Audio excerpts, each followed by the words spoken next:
So, what you want to talk about? I'm going to talk about personal finance. Okay. We got finances that are personal. It is interesting that the American personal finance is definitely a joke. Yeah. That's why you started laughing. Basically. Everybody broke. I was about to say, you're my personal finance person. 76% of Americans live paycheck to paycheck. But somehow we survived a year pandemic. Because they were printing money. Because they were letting you not pay rent. And they were printing money. Okay. And people were eating good with them PEBT cards. We did gain some weight. We didn't have a PEBT card. But we did eat great. What is a PEBT card? It's that card that you get if you're a parent and they load money on it for your kids. Okay. Did you didn't know what that was? No, oh yeah. I did. Yeah. So your kids, basically because you were homeschooling your kids for so long, like people, they gave you food? the school normally would offer food to feed you and to feed your kids, but because they weren't in school, parents were having to feed their kids. Right. So the government paid them to feed their kids. So I'm pretty sure that's how it works. So they made an EBT card basically to give back their taxpayer money? I don't know. Basically, I guess. That makes sense. Who said you weren't generous, babe? You fed all them kids. Mm-hmm. You're welcome. My address is P.O. Box 431, Atlantic Beach, North Carolina. You can send me a nice thank you card. 28512. 28512. I love thank you cards. I'm actually looking for a pen pal. So if anybody wants to pen pal me, be my pen pal. Apparently, prisoners aren't a good idea, so learned that this weekend. But I'll take you could be weird. It's fine. I can't do the prison pen pals. Uh-huh. But anyways, personal finance. You text me enough. Is that not enough? For what? Oh, being a pen pal? Yeah. No, I want to sit down and write a letter. Like all professional? Yeah. Not professional. Like, that's what people did. My dearest John. You talk about the Dear John show. Dear John movie. You're a best. It is the future and you are in the past. Blah, blah, blah. I don't remember that movie. I'm sure I cried though, but... Alright, anyways. So why is personal finance not taught in schools? They just want to repeat the cycle of us not knowing what to do with our money and then telling us what to do with our money. Incorrect. Because they feel like parents should teach their own kids about personal finance. Okay. Do you think Elaborate. Why? Probably because everybody's situation's different, and probably because they don't want to be held liable for telling your kid what to do with their money. Well, basically, each religion has their own way of handling personal finances. Interesting. Some religions allow for certain things and some religions don't. Really? Yeah. So it's almost like a separation of church and state. Did you Google that? Or you kind of just came up with that? Oh, okay. That makes sense. I was not going there with that. I was just thinking that they just like to teach useless, electives. Because the Bible says to run from debt like the gazelle runs from the lion. We all running right to it. And how many people are following Getting chopped by the lion.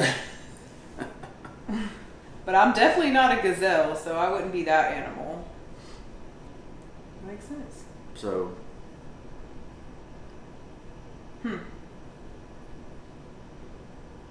So that's where this idea that you should be taught personal finance at home or even in church. If you go. to church. Saying I don't know. I mean, I got taught this part of personal finance, like,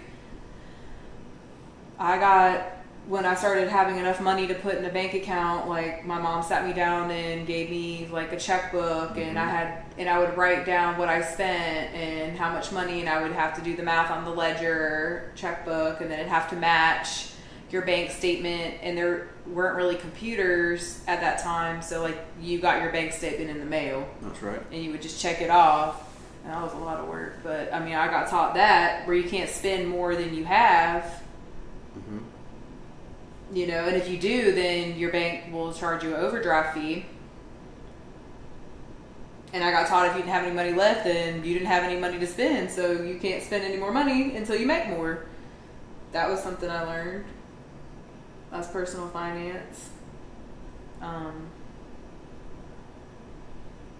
then with my car situation, when I was old enough, my grandpa sat down with me and showed me how to manage to know how much to expect of what to spend on a car each month or each year, and how much money you need to just go ahead and plan for and have a set aside for that kind of situation when I got my first car. So I guess I still learned personal finance from my parents, but I also learned their way of personal finance. Right. And it might not be the right way for me, like save every penny that you've ever made. Now I know that, to a certain extent, you do need an emergency fund, so I was prepping for that, but I could have been playing in the stock market or whatever and making more money, you know what I'm saying, with my own money. Right? So what were your grandparents doing for you that other people's grandparents may not have been doing? You're talking about that little bank account? So... Oh, yeah, so I had a bank account. Your grandparents bought you bonds. Oh, yeah, that too. Mm-hmm. Right? Yep. U.S. government bonds. Mm-hmm. Right. What else? That bank account.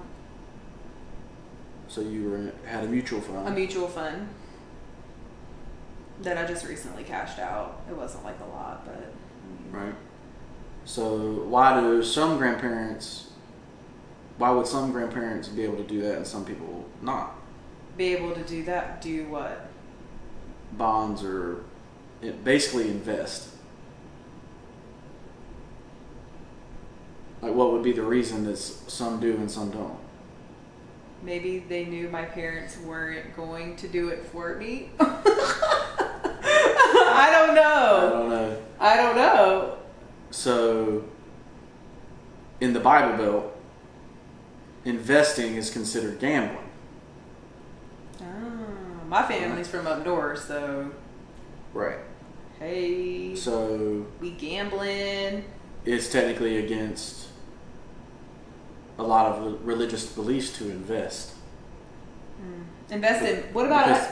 Because that's considered gambling. What about getting a house? That's not investing, is it? They wouldn't even buy a house? That's a place to live. But knowing that you're going to pass it down to your family when you die. So just that difference in religion would cause you not to invest in the stock market, not to invest in bonds. Oh. What about doing You might still invest in real estate. What about doing a life insurance policy? Is that still gambling? No. Oh, okay. I know some people's grandparents did that for them.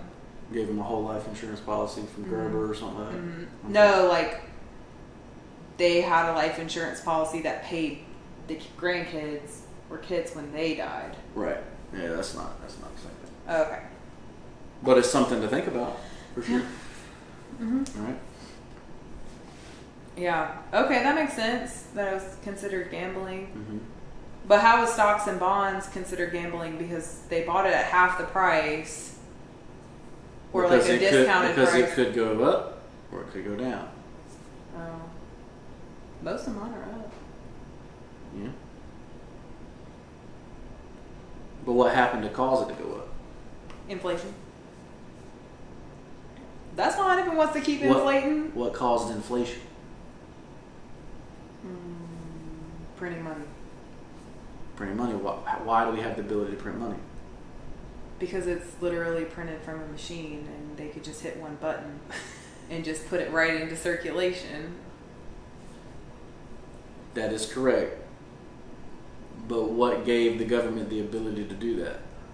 COVID. A natural disaster. Supposedly natural. I don't know.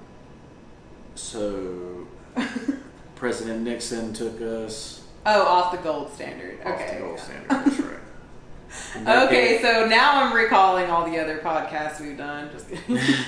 And that gave the government the ability to print more money. So...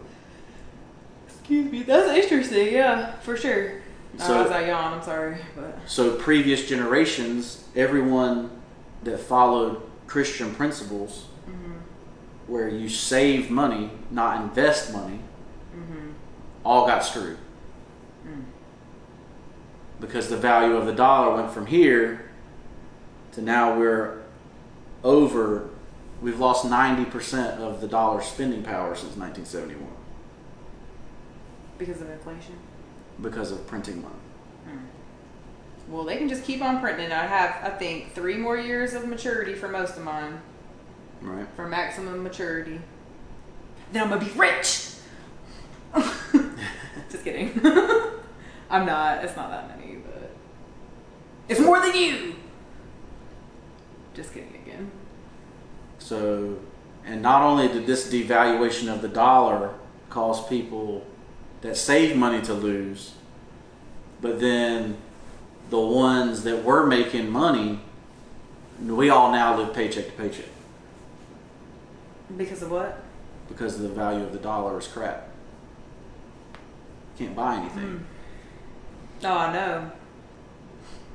Gum used to be a nickel. Not during our time. No, not in our time. But like, I mean, just you could get one piece for a nickel. Right. Just in our time, in the past couple of, I would say year or two, maybe 2 years.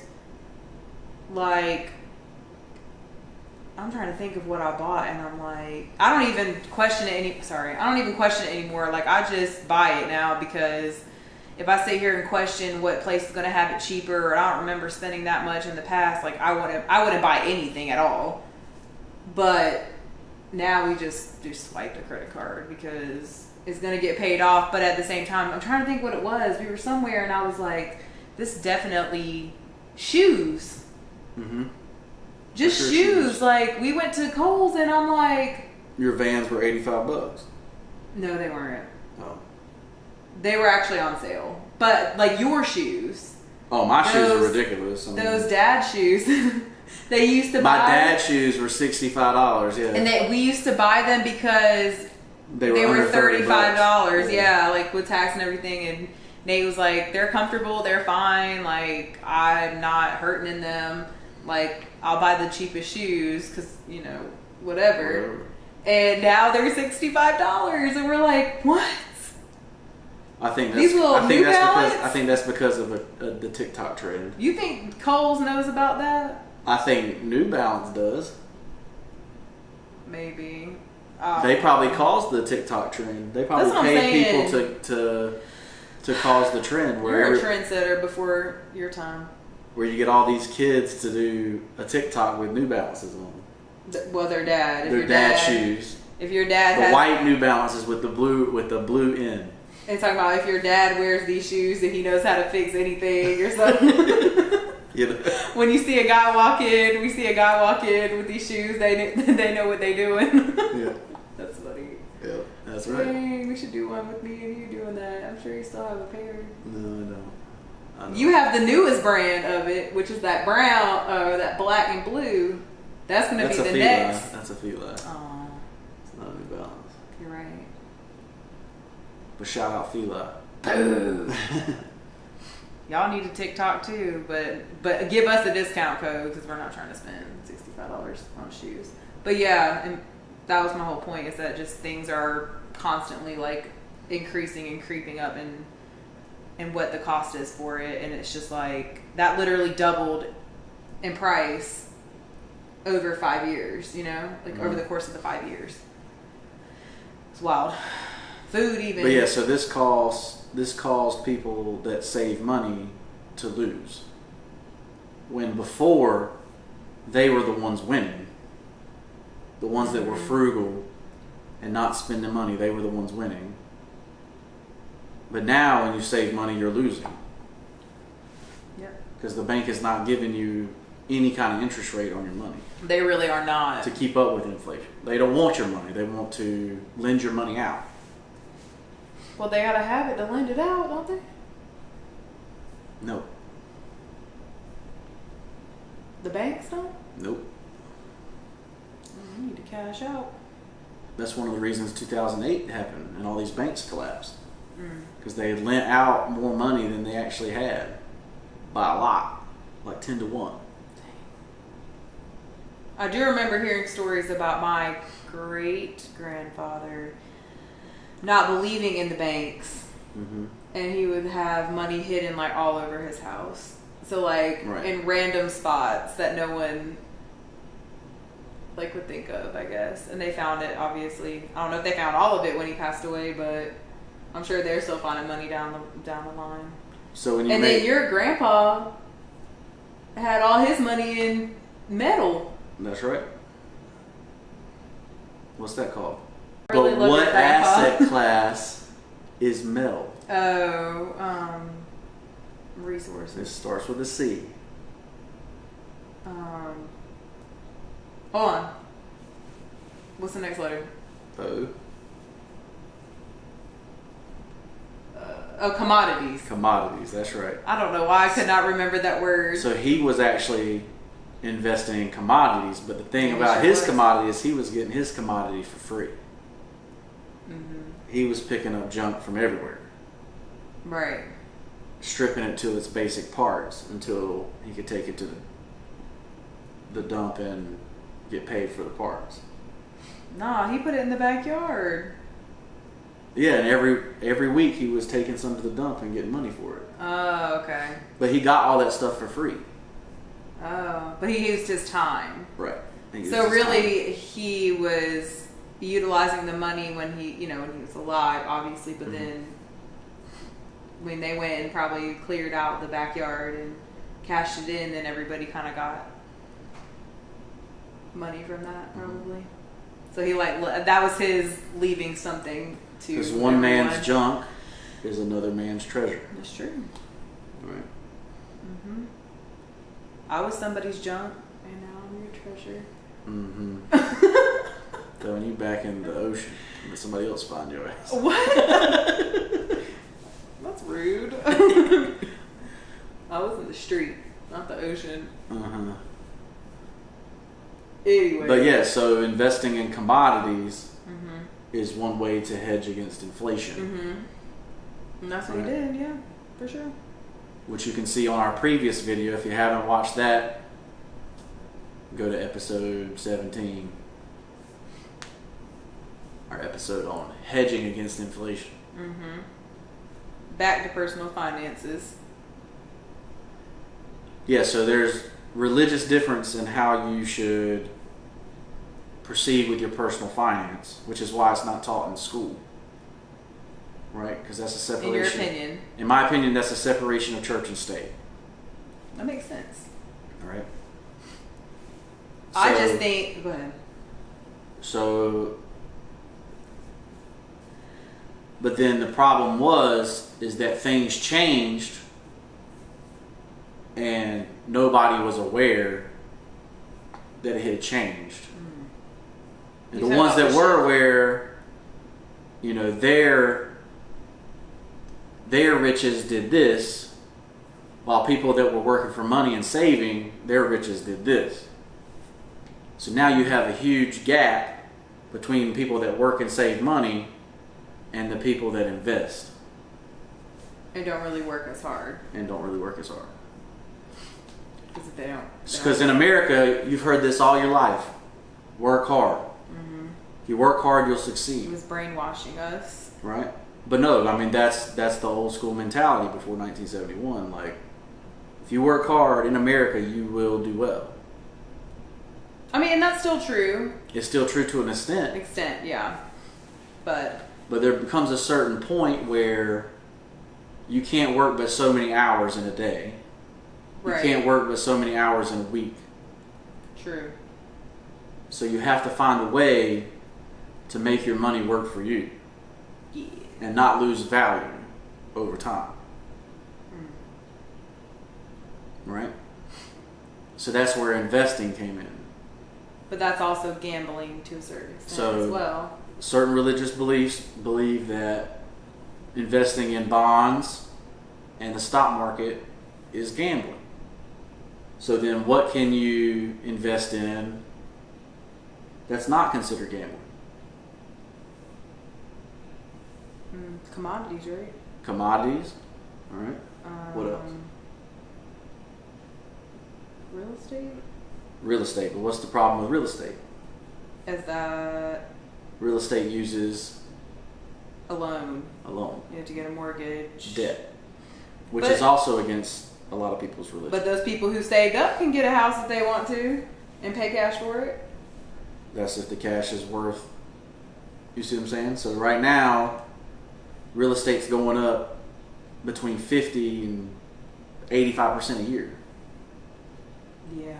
So if I'm sitting there trying to say I save in half of my salary to purchase a home. Like each year it's going to go up more. How many years would I ever even catch up to be able to buy it? Right, because the job isn't matching inflation. They don't care. Some give you like a cost of living, but it's not enough to what everything else is doing. So if you really live by that, you'd find a farmer somewhere to say, hey, can I get an acre of your land and put a travel trailer on it that you can pay cash for? And you'd start out like that, and then you'd hand build your own house beside it as you went. So one year you'd lay the foundation, the next year put up the walls, then the roof, and as you went, then eventually you would have a house. Some people are impatient and they don't want to wait that long. Right.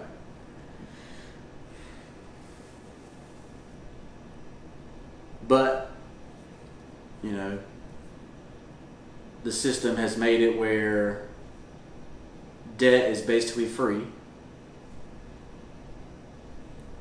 Yeah. It's at a lower interest rate. The inflation is higher than debt right now. Inflation. So if you're sitting with an interest rate of 3% and inflation is 3.5%, you're actually winning. Yeah. So when are they going to realize that? Right. I mean, they pretty much already realized that they just can't do anything about it because the economy would crash. And see, politics is don't let it happen on your watch. Who's blamed for the Great Recession? It's not Bush. It's Obama. It's Obama. Even though the causes of it happened when Clinton was in office. Right? Obama just so it's just that person. He got lucky. Clinton messed everything up. I thought they were friends too. Oh, they are. Obama, you better check your friends. I'm just kidding. But Obama got blamed for that because it happened during his time. Because it so happened all the consequences of years past caught up happened in his time. That makes sense. All right. Look, that's how I be doing my speech. It wasn't me. Be playing the Shaggy song in the background. You got a recession? It wasn't me. That's funny though. But yeah, we needed a change because everybody was broke. But so basically politics is let's not make it happen under our watch. So they're just printing more money, just so it looks like it's going up when really it's still the same. It's actually worse. The value of the dollar is going down and down and down. It'll be really interesting to see So they're not going to raise interest rates because they don't want the economy to crash under their watch. I mean, can everybody just keep doing that then? What? I mean, then the next 4 years, it could do it again. The next 4 years, it could do it again. Mm-hmm. So, like, when is enough, I guess? Like, when, you know what I'm saying? Like, who does it have to take, or what does event has to happen for that to stop? Basically, the whole thing crash and burn. Like, everybody just stop paying their mortgage, stop paying their loans back. Well, that wouldn't do it right now because they just come repossess your stuff and sell it because the market's so hot. Mm. That's the difference between now and 2008. 2008, when all these houses came on the market, there was nobody there to buy them. No, but you think now there's more people to buy But them. now you got BlackRock sitting there with trillions of dollars waiting to buy everything up. You're talking about an investment company. Yep. Oh. Well, they learned, I guess, from 2008. You know? So that's going to be the difference. So the housing market's not going to crash. It's just not going to be owned by individuals. Wow. It's going to be owned by a big corporation. Not that we don't have enough big corporations. Jeez. Right. Let's add another. So- All right. All right, so that's the reason personal finance is not taught in school, In your opinion, in my opinion. which is a good opinion. So, that being the case, what can a normal individual do to learn about personal finance and how to navigate the world as it is today?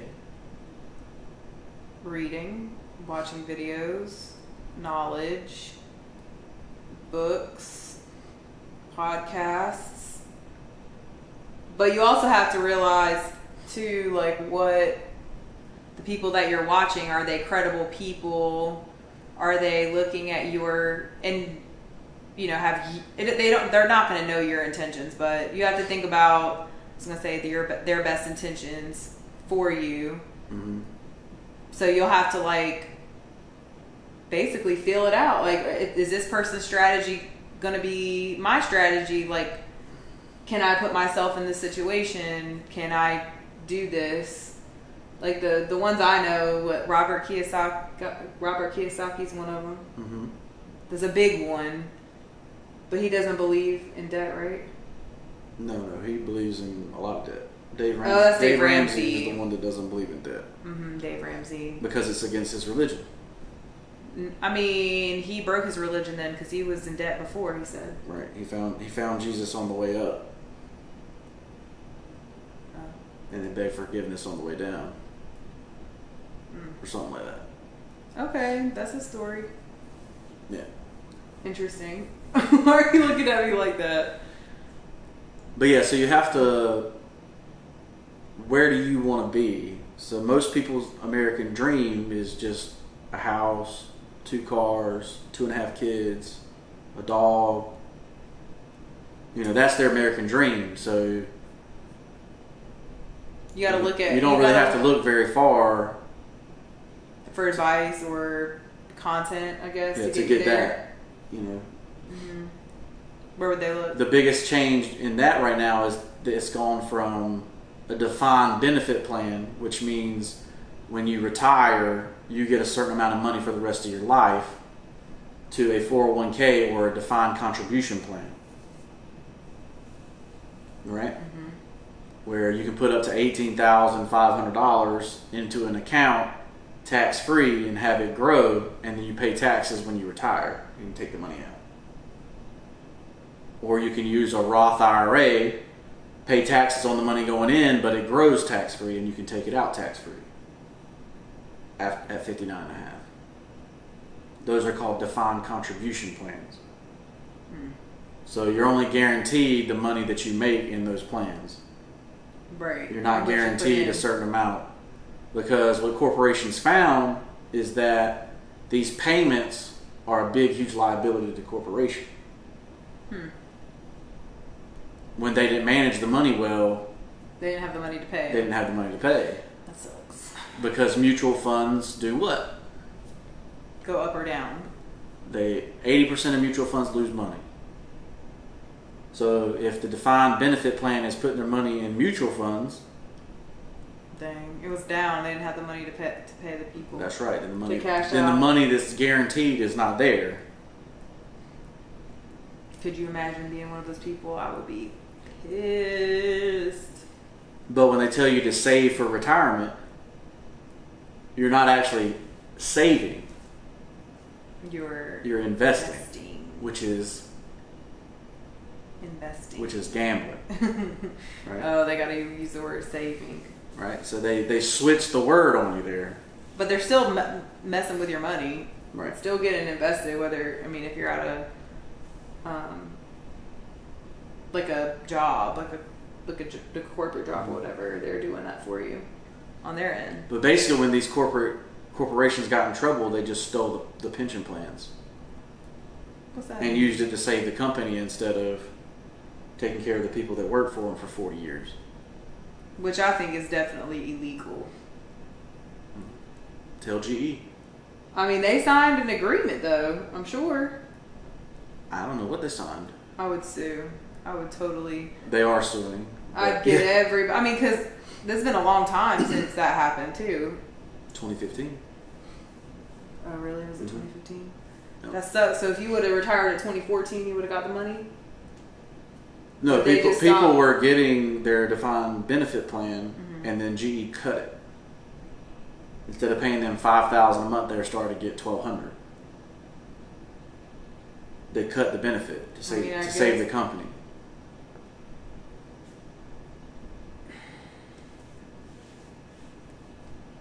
They were giving them a set amount. Mm-hmm. Like they agreed on that. Like, hey, you've worked here 40 years, you get $5,000 a month. Right. I don't know. But if GE's not selling any more refrigerators or stoves, or they're not. Like they're not selling them like they used to. More competition. But you also have to think about it as a person that worked for that company. Like that company could go out of business. Yep. Absolutely. So that money really isn't guaranteed. Is it their money though? It's their money. Yeah. Like they put that money in, or GE put that money in? GE put that money in. See, that's where I would not have relied on that money. Because I know that companies go out of business all the time. Right. Like there could be that slight chance that, you know what I'm saying? But that was the American dream, that good retirement. That was the benefit to working there. Like, hey, when I know I'm old and washed up, at least I'm going to get taken care of. But why would you expect? That's what I'm saying. That's the argument. You can't expect other people to take care of you. Which is a conservative value, right? Yeah, I believe that. Because no one's going to really look out for you. They're going to be looking out for their best interest. Not saying that's a conservative thing, but I'm just saying, like, I would never rely on my company or a company that I work for to take care of me later in the future. Because they're going to look out for what's best for them. They really don't care. So, like... That's wild. I do remember reading about that, and I remember reading about the guy who's in charge of like gathering everybody to do the lawsuit. Yep. I feel like I watched that. But it's not his money, right? It was not his money. It was the company contributing. Like if it was his money, that's different. Like if he put his money in and they're not giving it back, right? Like that's stealing for sure. But if the company said, because you worked for me for so long, you know, you get your $2,000 that you contributed a month over the course of 40 years, but we're going to match it and give you another $2,000 or $3,000 or whatever, then they should be giving you your money that you put in, because that's stealing. And see, then a couple of the airlines also went bankrupt and got rid of their pension plans as well during bankruptcy. Yeah, like moving forward, employees aren't getting that. Yeah, so that's why they've all switched to defined contribution plans, where you're only guaranteed the money you put in. The money that's in your individual investment account. But the money you put in, they're still gambling with it, right? Oh yeah, it's still in mutual funds. 80% of mutual funds. So it's only the Lose money money. that you make off of the mutual funds that you're getting back. Right. Oh, I'm sorry. That's right. No. Because So you see, I'm conflicted. So you see why people would say that's gambling, For sure, it is. right? Why would they contribute at all? They wouldn't. That's why there's very little money in 401ks. That's why. Okay, so it's all kind of clicking now. So that's why everybody lost their 401k when everybody retired or during that crash or whatever. So all these people were supposed to retire in 2007, 2008, 2009. And then the market crashed and there was no money. Right, and they couldn't retire. Because they lost all of it because the mutual funds went to crap. That's right. I 80% of the market crashed. I cannot. Lost 80% of its value Can in you 2008. imagine? And it took to 2016, 2017 before it even came back to where it was at. It's like, And that was only because of printing money. it's like, hey, old man. It's not like our economy got those jobs back. That's crazy. It's like, Those hey, jobs went you thought you somewhere were going to retire at this person probably 65, 70, thought you were going to retire. You stayed a few more extra years, but now you got to stay 7 more because you don't got any money. Like how, that's why there was no jobs available. All those people were staying there. That too. So people weren't retiring.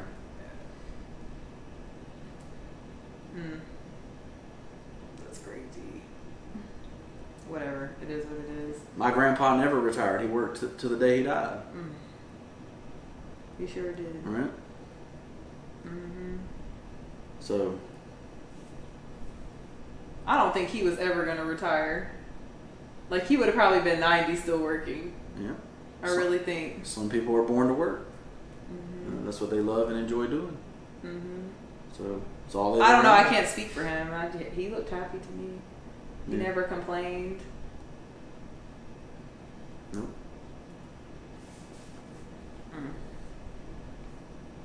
Some of y'all out there just be complaining all the time, and I'm like, then leave. What's that song? Then leave. Then leave. I don't know. It's on TikTok. I'm pretty sure. Anyways, obviously, see how much I'm on there. Yeah.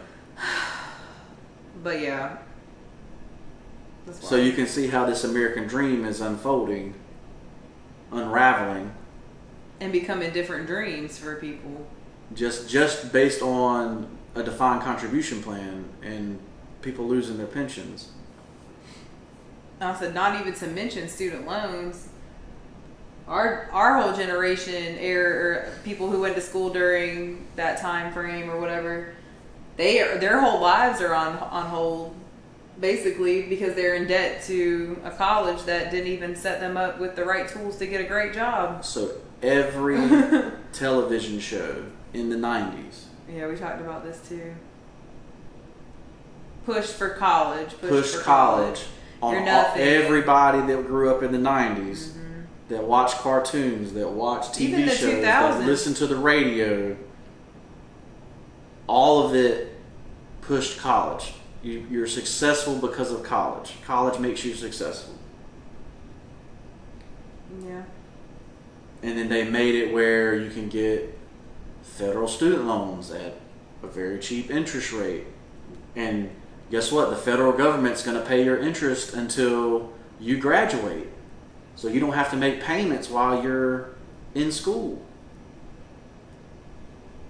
Now all of a sudden you got $1 trillion problem where people can't pay back their student loans because the jobs that they were training for no longer exist. Because they went where? Other countries where they can do those jobs cheaper. Yep. Right? The student loans. That's sit right my number there. one personal finance advice is to never take a student loan ever. Period. It is literally the worst kind of debt that you can possibly have. You cannot go bankrupt on it. Unless they change it, but Biden don't seem to be doing that. Y'all better get your president. He ran on canceling student loan debt. And here we are, still in July, and it's not canceled. We'll give him his full. He's got 3.5 more years. We'll give him at least 2 years. He got to the 3.5. midterm elections. He got 3.5 years. And if he doesn't deliver, I really don't think that people are going to be happy with that. People will be switching sides all over real quick. But I was really hopeful.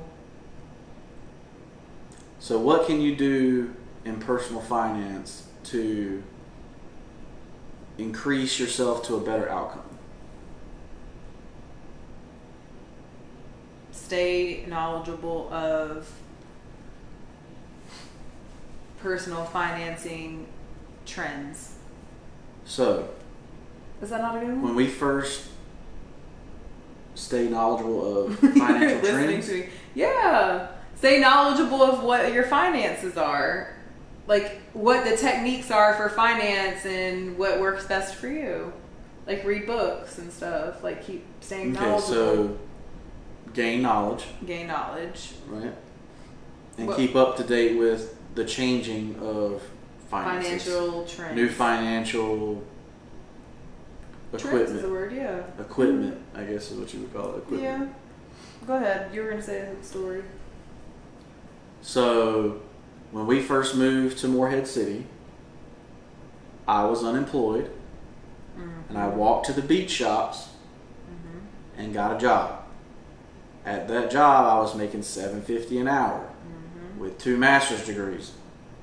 And a pending one.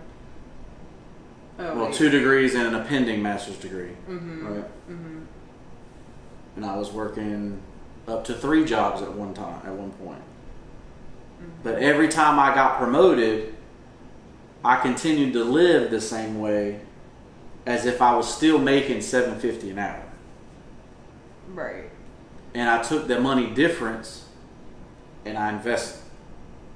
Recently. The number one thing I invested in was a side business. Right? Ensorsale.com.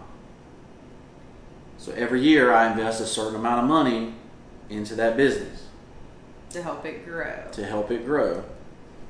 Because I wanted to change my equation from an hourly wage equation to what they're called a product equation. You make a certain amount of money off a product, you sell 1 million products, you're a millionaire. Yeah. Right? You make $1 off the product, you sell 1 million of them, you're a millionaire. That'd be cool. Right? It's different than how many hours would I have to work at $100 an hour to be a millionaire. Right. Because we started switching things up because we noticed that. And I can sell a lot more products than I can work the number of hours. It's a different equation. Right. And the equation we were on before wasn't working. It wasn't getting us to where we wanted to be. Where we're both working all these jobs and not having time for each other and still not having enough money. Right. So I switched from a hourly wage equation to trying to do a product equation. Oh yeah, we did say that, yeah. Right? So, I went to medical school, and even being a doctor still has an hourly wage equation to it. And I realized that being underwater in student loan debt for so many years and trading your time for so many years, may not have been worth it to still be under the same hourly wage equation. Right? Yeah. So, I came up with Ensorsale.com to try to change that. And, I try to create clothes that have meaning, because of that. So, If you want to wear clothes with meaning, go to Ensorsale.com and pick you up something. Use code FitFutureMD. You'll get 20% off. 20? Yep, FitFutureMD is 20% off. You giving away stuff for free. No, I'm not. Y'all better jump on this deal. Shoot. Because if I had control over it, it wouldn't be 20. It'd be like 10. He's the nice one. Yeah, I am the nice one. But I'm nice too. But 20%. so that's the first thing in personal finance is to change your equation. Mm-hmm. You're trying to go from employee, an hourly wage equation, to the B side or business side. And get some residuals and stuff. Or in the investor side, the I side. Mm-hmm. Yeah. Right? So you see that all over the internet now, because of the pandemic and people losing their jobs. People are actually trying to do the stuff that they enjoy doing, whether it's make jerky or make pork rinds or, doing little Etsy shops. Scrapbooking. I don't know how you make money on scrapbooking. Someone could send you their pictures and you can scrapbook it for them. I guess you could make like a course on scrapbooking. Right. Or something like that. Right. Maybe somebody will buy it, I don't know. They're having a whole conference. But yeah, stuff like that. And doing stuff that you enjoy doing. I wrote a book, London the Googly Goo. Available on Amazon. Right. So you switched your equation there by providing entertainment for children. Mm-hmm. Instead of working for an hourly wage. You might have spent 5,000 hours on that book. But it's there forever. But it's there, it's there forever. For as long as Amazon exists. Right. And when it does it, I'll find the coolest, latest publisher. Maybe it's me. Maybe I'll be a publisher. Right. Don't know yet, but we'll see. But owning this business gives me a certain level of a different equation for taxes as well. Most people's biggest expense is taxes. And they don't even know it. It's taken out of their check every week and they just know how much they're getting paid. How much they're bringing home. Right? Yeah.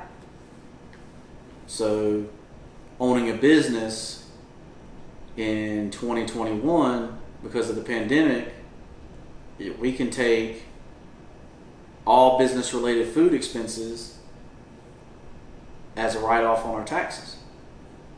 Right? Just stuff in general we can write off that we normally wouldn't be able to if we were regular. If I go on a sales call or something, I can use the mileage for the sales call. Mm-hmm. You have home office. There's a lot of advantages. And my recommendation on that is Tom Wheelwright's book. I think it's Tom Wheelwright. Look at that. But I definitely recommend looking up the tax laws in your area. Getting with your local CPA, to set up the business accounts and everything if you want to start a business. I definitely recommend the book Lean Startup. That will show you how to start up a business with very little money.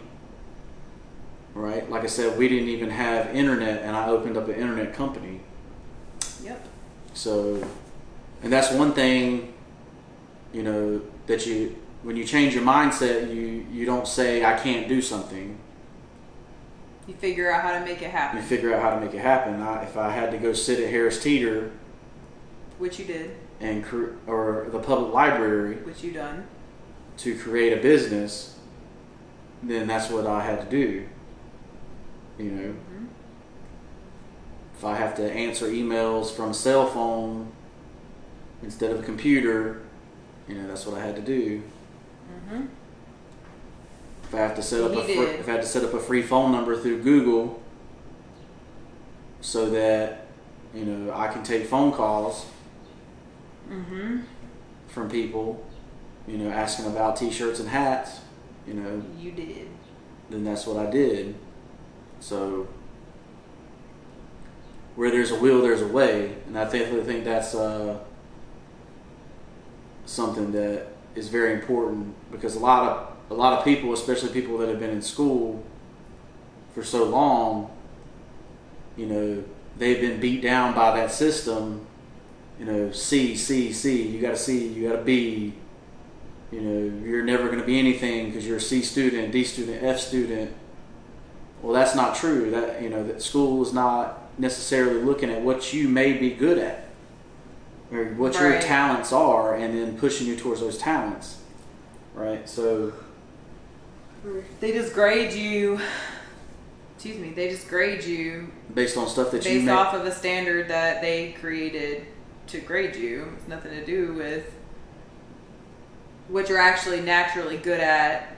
That's not a factor. You know, like Meredith is naturally good at selling products. So maybe school debatable. School never taught her how to sell a product. Right? She just naturally was able to go say, "Hey, how are you doing? How's your family? It's great to see you. I did this, and this week. Oh, by the way, if you ever need something, let me know." Yeah. You know. I feel like it's more of like a helping, building relationships. I guess what Meredith's really good at is building relationships with people. Yeah. Right? I try. You know. 2020 was a little challenging, but I still have people that reach out to me from 2020 that I've helped. So, for sure. And the same with you. So, really the number one thing for personal finance is to find out what you're really good at. And then invest in yourself. Invest in yourself. So that's the number one investment. The number one investment is investing in yourself to increase your talents, your skills. Yep. And if you can find a company that'll do it for you, cool. Go work for them. Right? For sure. It's a lot better to mess up on their dime than on your dime. Dang. You took it far. Right. We're not messing up here. We're going to succeed. Yeah, but I get what you're saying. You learn that you can learn what they, you know, their knowledge, and they, you know what I'm saying? If they want to teach you Adobe and to learn how to video edit and Photoshop and all that kind of stuff. Then cool, learn. Absolutely. Go that benefits sit there and make $12 an hour and learn how to do that. And that benefits you. And then when you're proficient at it, go do it on your own. If you enjoy it. And if you enjoy it. I don't enjoy it. There are very few people that actually enjoy doing that stuff, but it's so for me it's just so time consuming, and like literally I could sit here all day and the whole day would go by and I would still not be done because I'm a perfectionist, and I would be like this whole day, and then I have so much other stuff on my plate that I have to do.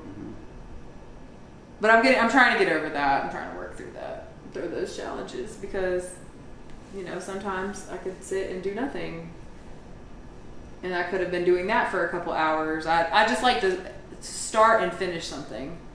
Right. But sometimes you have to start and then put it down, and then I've never been that person. I got to work on that. The struggle. And that's difficult when you're working and doing that. Oh, for sure, yeah.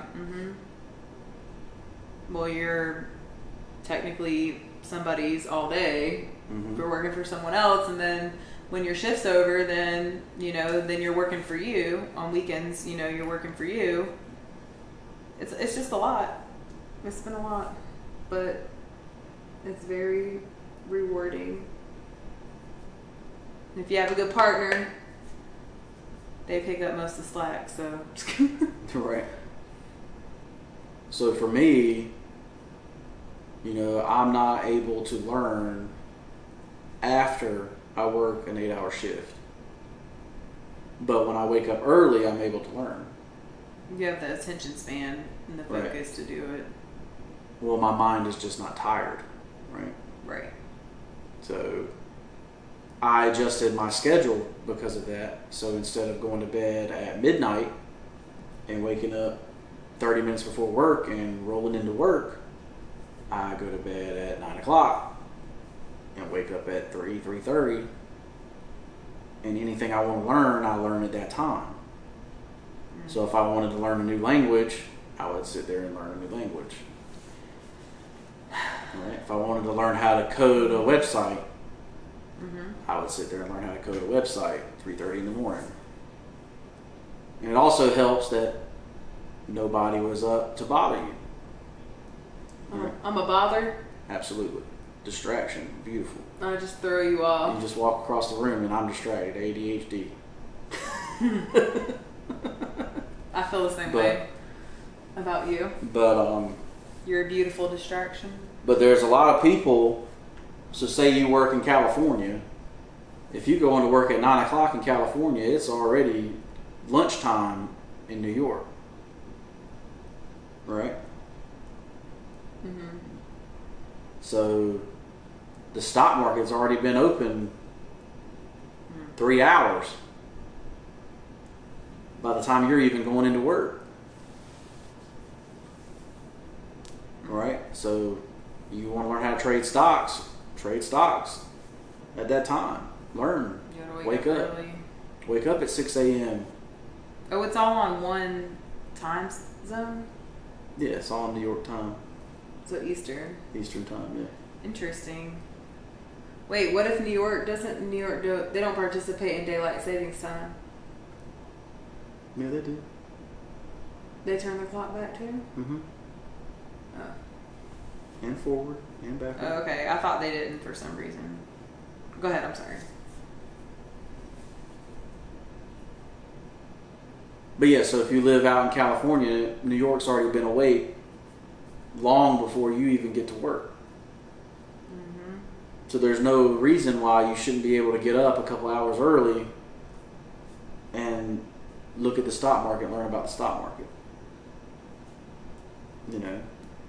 And if you're like most people and you don't enjoy stuff like that, you can always invest in index funds and Ray Dalio's all-weather fund strategy, right? There's a way to do everything. You just have to get it in your mind that you can do it, that you can learn make it happen. And make it happen. You know, for most people, automating their personal finances is going to be the best way for them, right? Most people, if they have $1,000 in their pocket, they're going to spend it. I don't automate anything. So I pay my bills when they come in. Right, so imagine all that's on automatic payment. Yeah, I can't do that. Right. I mean, some of my stuff's on automatic, but yeah, I get it. Right, so for me, you know, I had so many credit cards, there's no way to keep up to make sure that I made a payment on all those credit cards that were maxed out because I was in college. We need to pay that credit card that we put the car on. Next month, yeah. Okay. Just making sure. But so I have all my credit cards on automatic draft. So I'm not late on a payment. Because you get fees if you're late on a payment. Right? I just don't slip up. I mean, you didn't even have a credit card till a couple years ago. I know, that's what I'm saying.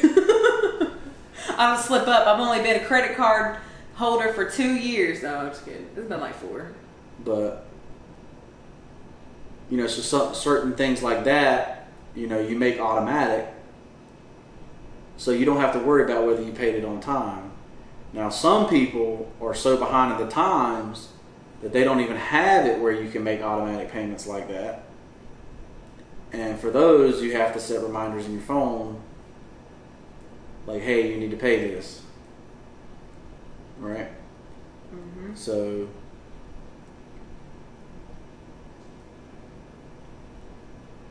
you know, most people are going to be are going to have a benefit to make their personal finance automatic, right? Now, for us, the use of a cashback credit card is a must, right? Mm-hmm. When you know, we were buying stuff to fix up our house. You know, we used our credit card, got cash back for that. Big expenses, we get cash back for. Business expenses, get cash back for. So, yeah, it's a no-brainer to get a cash back card, but we pay it off before it's due, or when it's due. We don't let it linger. We don't let the interest rate, catch up. We don't pay it a couple months later like we pay it that month. And we try not to overspend what we make.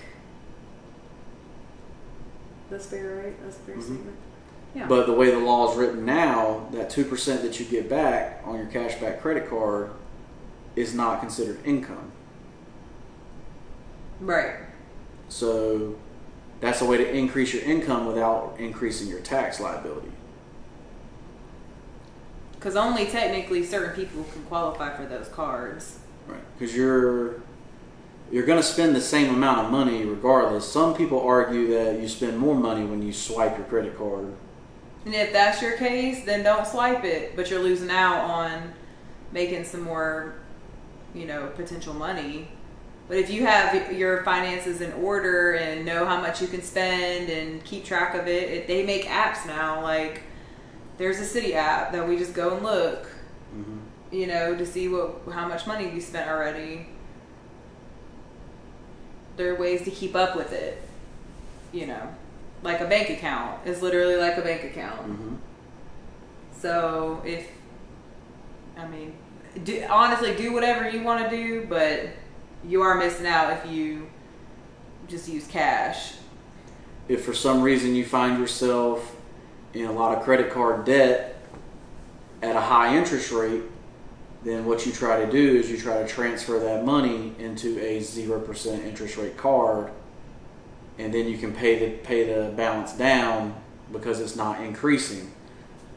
So what'll happen to people is people get stuck in the cycle of payments because they owe so much money because of their interest rates.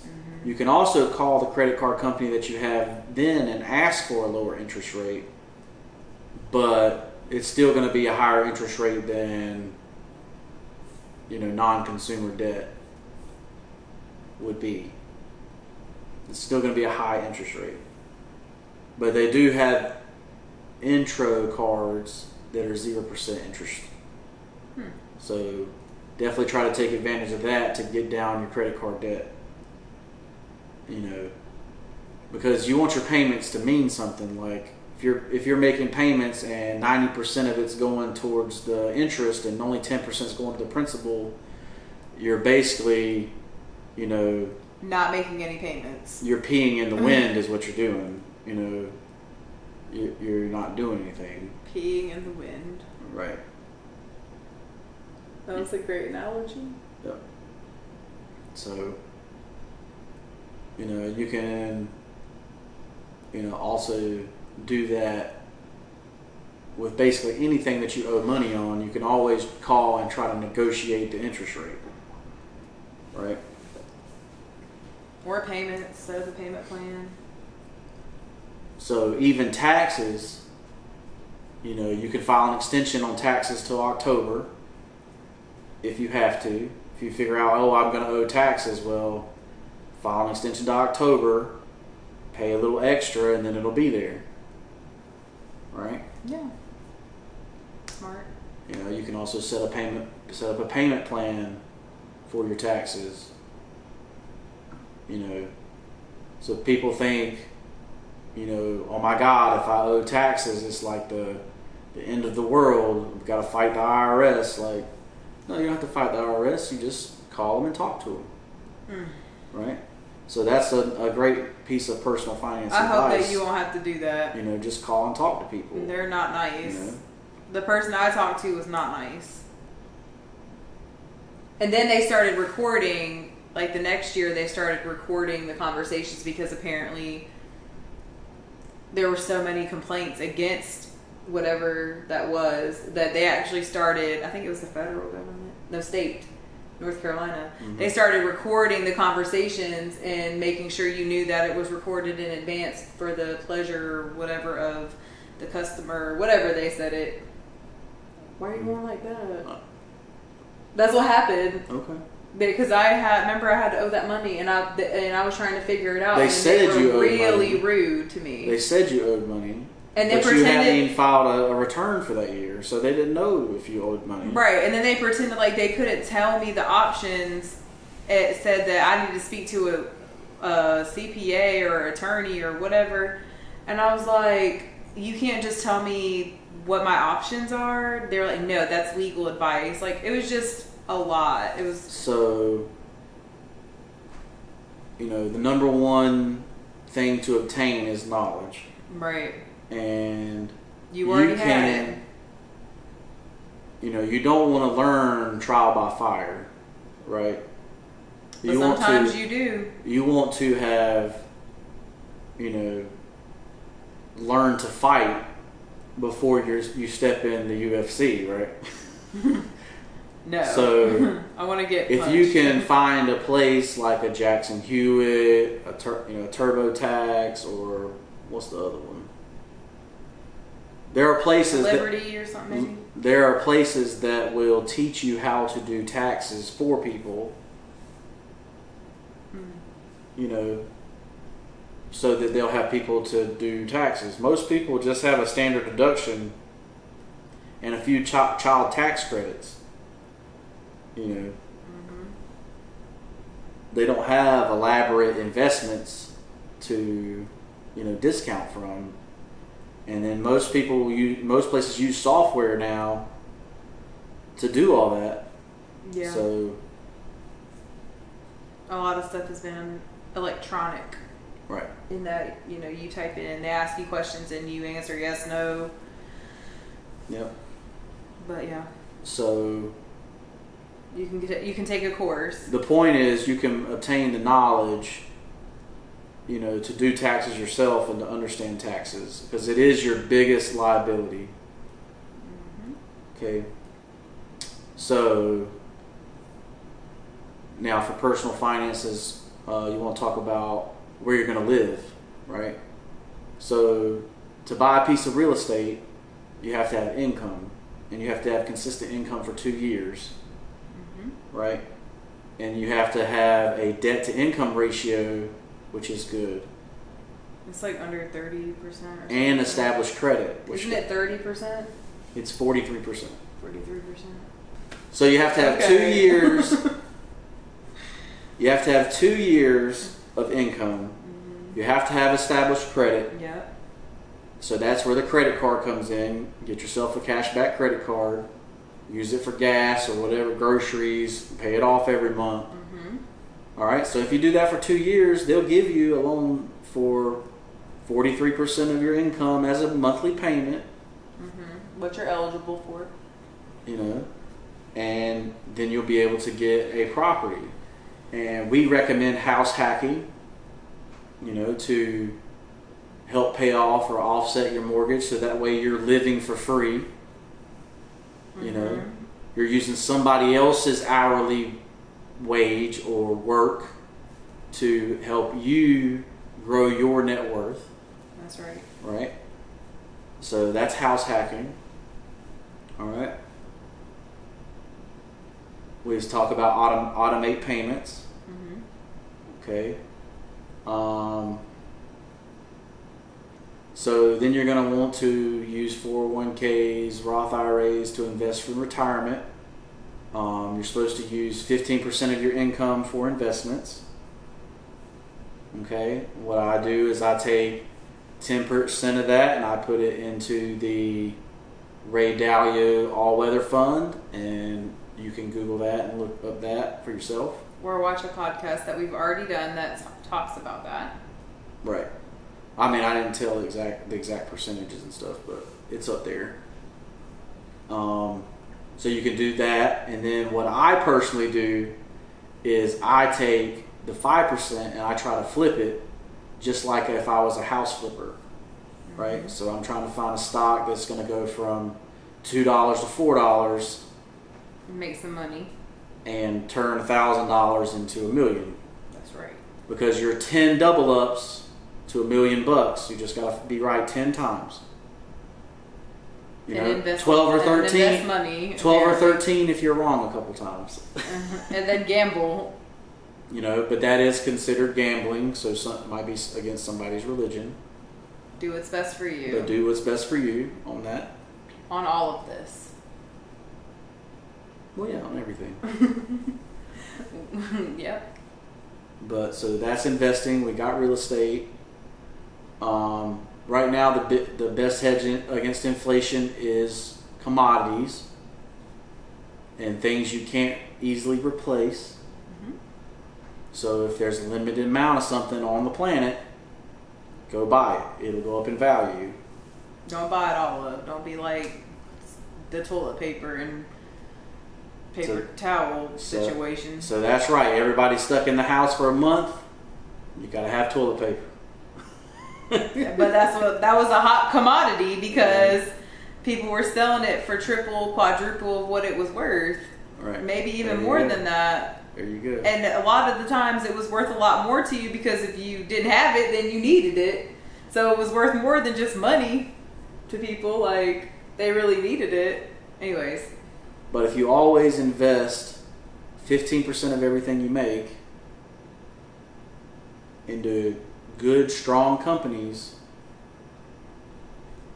do your research. Gain your knowledge. Don't invest in stuff you don't understand. So Meredith does not invest in Bitcoin because she does not understand it. I don't have $63,000 either. It's $32,000 now. But don't have that. Bitcoin has crashed. Oh my god. When? Just kidding. You know, so that's our advice on personal finance. Like I say, you want to, do what's best for you and what your dreams and hopes are. Make them happen. Get your finances right. My hope is to help as many people as I possibly can. That's my purpose in life. So that's why we came out with this podcast, because this is all the stuff we wanted to know when we turned 18 and we wish we had known. Yeah. We had to learn the hard way, but it's all good. I say we were trial by fire. So mostly fire. So we've tapped into the fire hydrant. We're slowly putting it out. And we got the pumps going full blast. Full blast? It's not that Putting bad. out the fire. It's not that bad. Putting out the fire.